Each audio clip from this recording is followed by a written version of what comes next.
حضرت عیسیٰ علیہ السلام کے پاس ایک شخص آیا تو اس نے آ کے کہا میں نے آپ کے ساتھ رہنا ہے، حضور میں نے آپ کے ساتھ رہنا ہے۔ آپ فرمانے لگے دنیا دار بن کے رہو گے کہ دیندار؟ کہنے لگا جی میں دیندار بن کے رہوں گا۔ فرمانے لگے دنیا کی طلب نہ کرنا ورنہ میری صحبت میں نہیں رہ سکو۔ حضرت عیسیٰ علیہ السلام نے شادی نہیں کی، مکان ہی نہیں بنایا، ایک تکیہ، ایک پیالہ، ایک کمبل، جہاں رات ہوتی وہیں سو جاتے۔ ایک دن ایک شخص کو دیکھا کہ وہ نا ڈھلان بنی ہوئی تھی، پتھر کی پہاڑ تھوڑی سی ڈھلان بنی ہوئی تھی تو نیچے لیٹا ہوا ہے۔ آپ نے کمبل بھی صدقہ کر دیا، کہنے لگے آج کے بعد جہاں ڈھلان بنے گی وہاں سو جائیں گے، کمبل کی ضرورت ہی کوئی نہیں۔ کچھ دنوں کے بعد ایک شخص کو دیکھا کہ وہ اپنے ہاتھ کا تکیہ بنا کے سویا ہوا ہے، تکیہ بھی خیرات کر دیا، کہنے لگے اس کے بغیر بھی گزارا ہو سکتا ہے۔ کچھ دنوں کے بعد دیکھا کہ ایک آدمی چلو میں پانی پی رہا ہے، پیالہ بھی اللہ کے راستے میں دے دیا، کہنے لگے چل جائے گا کام اس کے بغیر۔ پر میں دنیا دار بن کے نہ آنا، کہنے لگا نہیں صاحب میں دیندار بن کے آؤں گا۔ جناب عیسیٰ علیہ السلام نے رکھ لیا۔ آپ پہلے دن ہی کہنے لگے چل آجا روٹی کھا لے۔ 3 روٹیاں منگائیں، اس کو ساتھ بٹھایا، فرمانے لگے میں تو ایک کھاؤں گا، تو کتنی کھائے گا؟ کہنے لگا جی میں بھی ایک ہی کھاؤں گا۔ ایک روٹی اس نے کھا لی، ایک آپ نے کھا لی، تیسری روٹی چھوڑ کے جناب عیسیٰ علیہ السلام دریا کنارے وضو کرنے چلے گئے۔ واپس آئے تو روٹی کوئی نہیں تھی۔ اللہ کے نبی تھے، جان گئے۔ رب کریم کا بندہ بھی جان جاتا ہے۔ اقبال کہتے ہیں اولیاء کیا ہیں جواسی سلوک قلوب، کہتے ہیں رب کے ولی کو ٹٹولا نہ کر، وہ تو دلوں کے حال بھی جانتا ہے۔ انہیں ٹٹولا نہ کر، غبار آلود سمجھ کر حکارت سے نہ دیکھ ان کو، انہی کی ٹھوکروں سے سلطنت بنتی بگڑتی ہے۔ اور اقبال کہتے ہیں نہ تیغ و تیر میں نہ لشکرو سپاہ میں، نہ تیغ و تیر میں نہ لشکرو سپاہ میں، کہتے ہیں نہ تلوار میں نہ تیر میں نہ لشکر میں نہ فوجوں میں، نہ تیغ و تیر میں نہ لشکرو سپاہ میں ہے جو بات مرد کلندر کی بارگاہ میں ہے، جو بات مرد کلندر کی بارگاہ میں۔ تیسری روٹی کدھر ہے؟ کہنے لگا حضور مجھے نہیں پتا۔ فرمانے لگے تجھے پتا ہے پر تو بتا نہیں رہا۔ کہنے لگا مجھے تیسری روٹی کا پتا۔ حضرت عیسیٰ علیہ السلام میں ایک ہرنی جا رہی تھی، اس کے ساتھ 2 بچے تھے، آپ نے ایک بچہ پکڑا، اس کو ذبح کیا، لکڑی جلائی، اس کو بھونا، اس کو بھی کھلایا، خود بھی کھایا، ہڈیاں جمع کر دی۔ جب وہ ہڈیاں اس پہلو کو ذرا سمجھیے گا، جب کھا بیٹھے ہڈیاں جمع، وہ ہرنی بھی کھڑی ہے، دوسرا بچہ بھی کھڑا ہے، ایک بچہ کا ذبح کر کے کھا لیا، دوسرا کھڑا ہے۔ جب پیٹ بھر لیے وہ بھی ڈکار لینے لگا سامنے، تو حضرت عیسیٰ علیہ السلام ہڈیوں سے کہنے لگے چلو اٹھ جاؤ اللہ کے حکم سے۔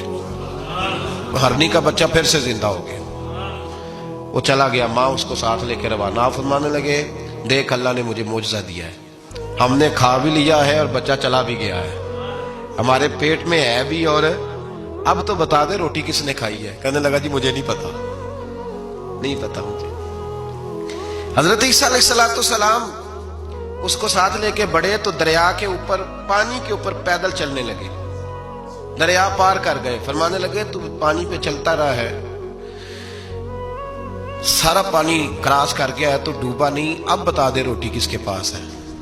کہنے لگا نہیں پتا، مجھے پتا۔ اللہ اکبر، وہ کیا خوب لفظ کہہ گئے سجادہ نشین حضرت پیر میر علی شاہ صاحب رحمت اللہ علیہ، بے قدراں کچھ قدر نہ جاتی، کیتی خوب تسلی ہو، اے دنیا دار پجاری زر دے، کتے آندے گل ٹلی ہو۔ سارا دریا اتنا بڑا دیکھتے ہیں لوگ، جو آتے ہیں نا درویشوں کے پاس، بڑے رنگ دیکھتے ہیں پر بدلتے نہیں، رنگ بڑے دیکھتے ہیں پر اپنے آپ کو تبدیل، او 5 فقیروں کسے نہیں مارے آئے ہوئی چور اندر دا ہو، دیکھتے بڑا کچھ ہے بدلتے نہیں۔ نہ بدلا، حضرت عیسیٰ کہنے لگے منوا کے میں بھی چھوڑوں گا، تو مانے گا۔ آپ نے نا ریت کٹھی کی، ریت 3 حصوں میں ریت جمع کر لی اور پھر اس پر کچھ پڑھ کے پھونکا تو وہ سونا بن گئی۔ 3 ڈھیریاں تھی ریت کی، پھونکا تو سونا بن گئی۔ آپ فرمانے لگے یہ سونا تیرا، ایک ڈھیری تیری، ایک میری، اور تیسری اس کی جس نے تیسری روٹی کھائی ہے۔ کہنا جی میں ہی کھا دی، میں نہیں کھائی، یہ تیسرا اس کا حصہ جس نے تیسری، کہنے لگا میں نہیں کھائی ہے، مان گیا۔ ذرا بات کو سمجھے. پانی پہ پیدل چلا ہے پر مانا دنیا دار ہے نا؟ مانا نہیں. ہرنی کا بچہ زندہ ہوتا دیکھا ہے پر مانا دنیا قابو آنے لگی یا تو مان گیا ہے. کہنے لگا جی میں نہیں کھائی ہے. فرمایا او بھلے مانس، تجھے کہا تھا دنیا داری نہ کرنا، تجھے جناب عیسیٰ کی صحبت ملے گی، پر تو ایک روٹی پہ رہ گیا یار. کہاں دنیا دار پجاری زرد دے کتیاں دے گل ٹلی کہاں رہ گیا. حضرت عیسیٰ کہنے لگے تم نے ایک پیغمبر کی صحبت ضائع کر دی صرف دنیا داری کے لیے. فرمانے لگے میں نے کیا کرنا ہے سونا، تو تینوں کے تینوں ڈیریاں تو ہی رکھ لے، تیری ہیں، پر تو نے زیادتی کی، تو نے قیمت نہیں ڈالی ہماری صحبت کی. آپ اٹھ کے چلے گئے. صحرا کا علاقہ تھا، وہ شخص وہیں بیٹھا تھا. ابھی سمیٹ ہی رہا تھا کہ دو ڈاکو آ گئے، تلواریں پکڑی ہوئی ہیں. کہنے لگے چل دوڑ جا، سونا مارا ہے، تو کدھر سے آ گیا؟ منت کی. کہنے لگا چلو مہربانی کرو، 3 حصوں میں ہے، 2 لے لو، ایک تو مجھے دے دو، ایک تو دے دو. منت کرنے لگا. وہ مان گئے. کہنے لگے چلو ٹھیک ہے. دوستی کر لی، نام پتہ پوچھ لیا، گفتگو ہونے لگی. تھوڑی دیر بیٹھے تو ایک دوسرے سے فرینک ہو گئے، بے تکلفی شروع ہوئی. تو کہنے لگے بھوک بڑی لگی ہے، روٹی تو لاؤ. ایک کو بھیجا، ڈاکوؤں میں سے ایک کو بھیجا کھانا لینے، کھانا لینے چلا گیا. اب یہ دونوں پیچھے رہ گئے، ایک وہ روٹی کھانے والا اور ایک ڈاکو. تو آپس میں کہنے لگے یار یہ تیرا پوچھتا ہے وہ روٹی کھانے والا، تیرا اس کے ساتھ کیا تعلق ہے؟ کچھ بھی نہیں، ڈاکو ڈاکو سجن ہے. کہنے لگے ایسے ہی اتنا سونا اسے دے رہے ہو، آتا ہے تو دونوں پکڑ کے مار دیتے ہیں اس کو، اور سونا دونوں آدھا آدھا بانٹتے ہیں. بالکل ٹھیک ہے، میرا کون تھا، چچا کا بیٹا ہے، چھوڑو. ویسے اس دور میں چچا کے بیٹے بھی پکڑ ہی لیتے ہیں اگر کبھی مسئلہ بن جائے تو. چلو جی فیصلہ ہو گیا. اب وہ جو گیا وہ بھی تو دنیا دار تھا نا. اس نے کھانا خریدا تو اس نے کہا میرا کون سا ان سے یہ رہنا ہے. اس نے روٹی میں زہر ڈال دیا. اس نے کہا میں ان کو ماروں گا اور سارے سونے پہ قبضہ کروں گا. حب الدنیا راست من کل خطیہ، ہر برائی کی جڑ ہے. وہ کھانا لے کے آیا، ابھی اس نے رکھا ہی تھا، دونوں نے حملہ کر دیا، پکڑا اور مار ڈالا. وہ مر گیا. اب یہ مزے سے بیٹھ کے روٹی کھانے لگے. سیر ہو کے پیٹ بھر کے روٹی کھائی. چند لمحے گزرے تو دھڑام سے روح پرواز کر گئی. حضرت عیسیٰ 1 گھنٹے کے بعد گزرے. 3 لاشیں پڑی اور سونا ویسے کا ویسا پڑا. ایس ووٹی کئی خامن کیتے، جو کیتا سو کھانا، سونا ویسے کا ویسے پڑا ہے. جناب عیسیٰ علیہ السلام کھڑے ہو کے اپنے حواریوں سے کہنے لگے اس کو کہا تھا تو صحبت حاصل کر، دنیا داری سے بچ. لیکن اس نے دنیا داری کو فوقیت دی، ایک پیغمبر کی صحبت کو فوقیت.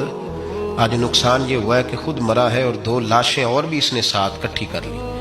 دنیا داری سے بچ جائیں، اس سے بچیں، ضرورت کی حاصل کریں، ضرورت سے زیادہ نہیں. ضرور محنت کریں، جد و جہد، حلال روزی کمائیں اللہ کے راستے میں دینے کے لیے، غریبوں کی مدد کرنے کے لیے ضرور کریں، لیکن اس کو مشن نہ بنائیں. یہ مشن نہیں. اگر آپ نے صبح سے لے کے شام تک 3 گھنٹے وقت گزارا ہے تو پھر آپ کا 2 گھنٹے اگر دنیا میں گزرے تو 1 گھنٹہ دین میں گزرنا چاہیے نا، ورنہ آپ کا دن ضائع ہو گیا ہے. کم از کم تیسرا حصہ تو دین کو دو.